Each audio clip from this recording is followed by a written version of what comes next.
হাদিসে আছে আল্লাহর কোনো বান্দা যখন তওবা করে আল্লাহ তখন ফেরেশতাদেরকে বলে, আমার ফেরেশতারা 7 আসমান আর জান্নাত সাজিয়ে দাও।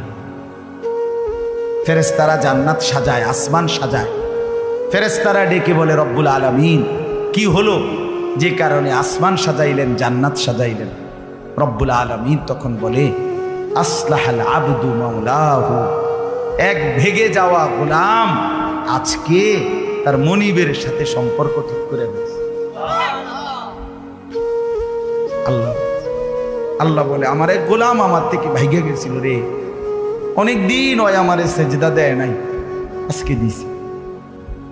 অনেকদিন সে আমারে ডাকে নাই, আমি খুব কষ্ট পাচ্ছিলাম। আমার বান্দা আমার হাতে গড়া, আমার দেওয়া নাক চোখ কান, আমার দেওয়া জবান, আমার দেওয়া জিহ্বা, আমার গড়া বান্দা আমারে ভুলে আমার থেকে ছুটে গেছে। আজ আমার সেই ভেগে যাওয়া বান্দা আমার কাছে ফিরে আসছে।